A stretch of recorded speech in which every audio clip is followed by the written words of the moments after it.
आदरणीय अध्यक्ष जी, ये वो सदन है जहां पंडित जी को इसलिए भी याद किएगा, अनेक बातों के लिए याद करेगा, लेकिन हम जरूर याद करेंगे इसी सदन में पंडित नेहरू का at the stroke of midnight की गूंज हम सबको प्रेरित करती रहेगी। और इसी सदन में अटल जी ने कहा था, वो शब्द आज भी गूंज रहे हैं इस सदन में, सरकारें आएगी जाएगी, पार्टियां बनेगी बिगड़ेगी, लेकिन ये देश रहना चाहिए।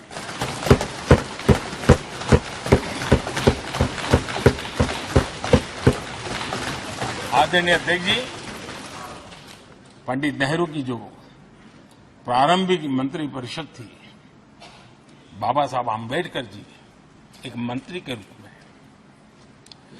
दुनिया की बेस्ट प्रैक्टिसेस भारत में लाने पर बहुत जोर दिया करते थे। फैक्ट्री कानून में अंतर्राष्ट्रीय सुझावों को शामिल करने पर बाबा साहब सर्वाधिक आग्रही रहे थे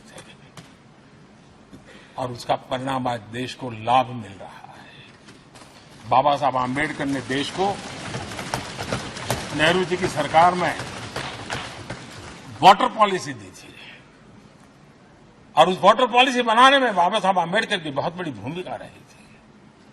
आदरणीय अध्यक्ष जी, हम ये जानते हैं कि भारत में बाबा साहब आम्बेडकर एक बात हमेशा कहते थे कि भारत में सामाजिक न्याय के लिए भारत का औद्योगिकरण होना बहुत जरूरी है, क्योंकि देश के दलित पिछड़ों के पास जमीन ही नहीं है, वो क्या करेगा? औद्योगिकरण होना चाहिए।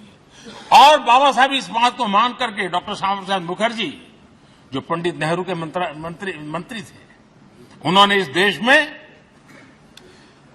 और पहले वाणिज्य मंत्री के रूप में और उद्योग मंत्री के रूप में उन्होंने इंडस्ट्री पॉलिसी इस देश में लाई थी। आज भी कितनी ही इंडस्ट्री पॉलिसी बने, लेकिन उसकी आत्मा वही होती है जो पहली सरकार के थी, और उनका भी बहुत बड़ा अहम योगदान रहा था। आदरणीय अध्यक्ष जी, लाल बहादुर शास्त्री जी ने 65 के युद्ध में हमारे देश के जवानों में का हौसला बुलंद करना, उनके सामर्थ्य के लिए को पूरी तरह राष्ट्र हित में झोंक देने की प्रेरणा इसी सदन में से दी थी लाल बहादुर शास्त्री का। और यहीं पर उन्होंने ग्रीन रिवॉल्यूशन के लिए एक मजबूत नींव लाल बहादुर शास्त्री जी ने रखी थी। आदरणीय अध्यक्ष जी, बांग्लादेश की मुक्ति का आंदोलन और उसका समर्थन भी इसी सदन ने इंदिरा गांधी के नेतृत्व में किया था। इसी सदन ने इमरजेंसी में लोकतंत्र पर होता हुआ हमला भी देखा था और इसी सदन ने भारत के लोगों की ताकत को एहसास कराते हुए मजबूत लोकतंत्र की वापसी भी इसी सदन ने देखी थी।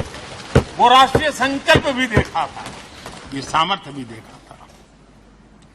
आदरणीय अध्यक्ष जी, ये सदन इस बात का हमेशा ऋणी रहेगा, क्योंकि इसी सदन में हमारे पूर्व प्रधानमंत्री चरण सिंह जी ने ग्रामीण मंत्रालय का गठन किया था, रूरल डेवलपमेंट मिनिस्ट्री।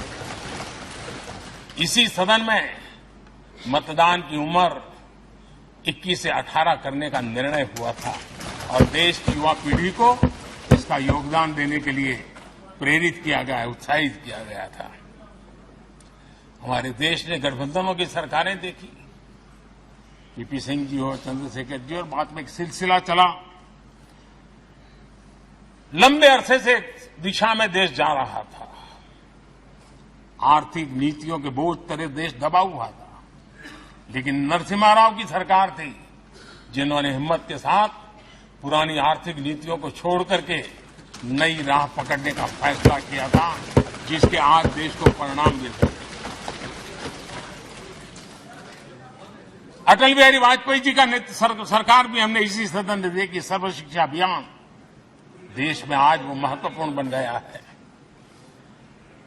आदिवासी कार्यालय मंत्रालय अटल जी ने बनाया, नॉर्थ ईस्ट का मंत्रालय अटल जी ने बनाया, न्यूक्लियर टेस्ट भारत के सामर्थ्य का परिचायक बन गया। और इसी सदन में मनमोहन जी की सरकार कैश फॉर वोट को भी, उस कांड को भी सदन ने देखा है।